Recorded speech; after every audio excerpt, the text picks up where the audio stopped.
My name is Theo Lakshmanan.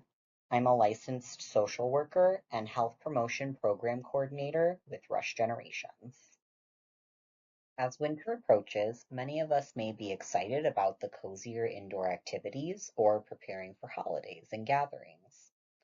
Many of us, however, may struggle with our wellness during this season, whether it's the colder weather, pressure to get so many things done, or painful memories. However we're feeling this time of year, we're not alone, and we hope this video can help us remember or learn some new ideas to care for our wellness. First, let's discuss some common stressors.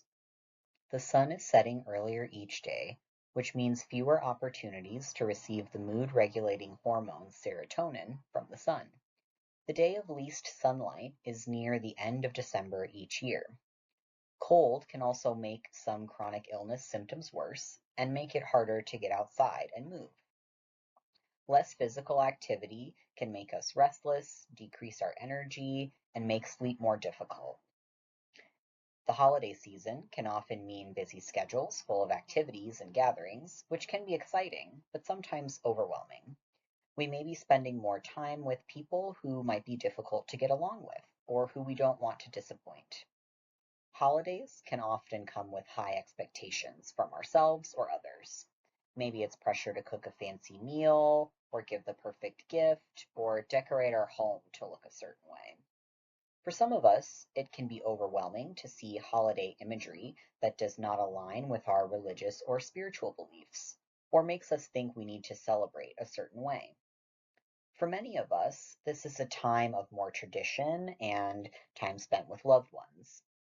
For those of us who have lost someone, that might mean grief is showing up or feels more painful. We might be reminded of difficult past holidays or mourn people who will not be here to share in the festivities this year. Raising our awareness about stress can help us manage it.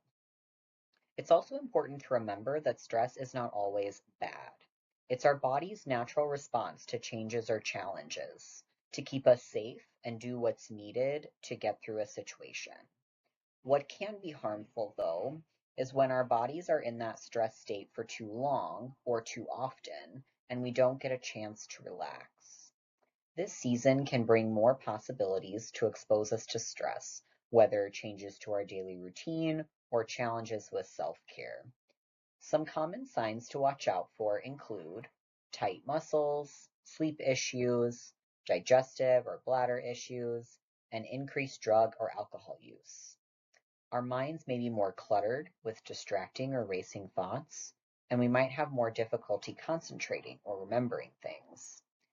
Common emotions might include hopelessness, irritability, disconnection, worry, and low enthusiasm. The more aware of how we're feeling, the more power we have to choose what we do next that might be helpful. We might consider scheduling check-ins throughout our day, especially around busier or more stressful times. A check-in could take as little as 10 seconds or a minute or two. Pausing and asking ourselves, how do I feel in my body, thoughts, emotions, or even what actions have I been spending my time doing? Mindfulness like this can help us return our thoughts from worries about the future or grief from the past to being in the present moment. Other mindfulness activities that can be helpful for stress include progressive muscle relaxation and deep breathing. More information can be found online or by contacting a primary care or mental health provider. We also might benefit from reflecting on past holiday seasons or other stressful times to learn more about what tends to cause us stress. Journaling, talking with a loved one, contacting a community mental health resource, or talking with a mental health provider might help us raise our awareness of how we're feeling and what causes us stress. Here are a few more ideas that might be helpful this season. If we're preparing for a busier time, we can choose which activities or events are the most important to us and then politely say no to others that come along. We can schedule breaks, such as a quiet walk after a holiday meal, or give ourselves a few hours or a day between activities. and during that time, we can plan to do something restful or that brings us joy. We can get more sun by planning errands during daylight hours, going outside even for a few minutes, or being near a window on a sunny day. Physical movement could look like walking an extra lap around a store, stretching in the mornings or evenings, or joining a free or affordable program at a senior center, park district, community center, or with us at Rush Generations. Resetting our priorities can also help us manage stress. Remembering what's most important to us can help us do more of what we enjoy and say no to things that bring us stress. For example, I love art and I value quiet reflection time. I make sure to schedule time, especially during this season, to make art and reflect on a theme that's been on my mind, such as this mental health collage. Also, what's attainable for one person could be nearly impossible for someone else. Doing what works for us, even if that might not mean that it meets someone else's standards of a perfect holiday, that can help us accept ourselves and the world as imperfect yet also full of value. We might also take time to reflect on what we are grateful for or what we have accomplished today, this week, or this year. This can be an especially important time to care for our social wellness. Self-advocacy is one powerful tool to be present and feel more connected to others. First, we must understand what it is that we need or would benefit us. Then we can either meet that need ourselves, or sometimes we might need someone else's support. We can briefly state what our need is and then make a request of what would be helpful. For example, I need some alone time today to be able to be at my best. I can either come grocery shopping with you or help you cook, not both. Which do you prefer? In addition, accepting help can support us to get through challenges or busy times, especially if there's a certain task we're really dreading.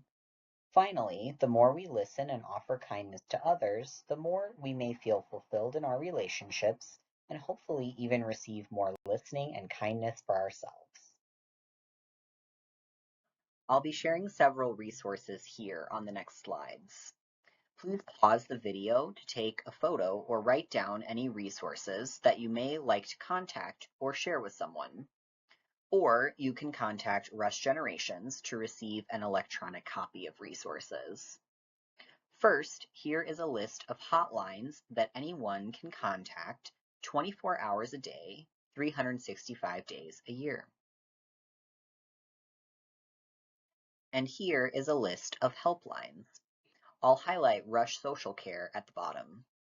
Anyone can request to speak with a social care provider for personalized services or to connect with us at Rush Generations. Throughout the year, we have lectures, workshops, and events that build community, provide valuable health information, and provide practical support to try out health strategies and achieve personalized wellness plans. For example, we offer the evidence-based program WRAP, that's WRAP, short for Wellness Recovery Action Plan, which covers emotional wellness, stress management, and crisis planning. Thank you for tuning in, and I and the team at Rush Generations are wishing you wellness this winter holiday season.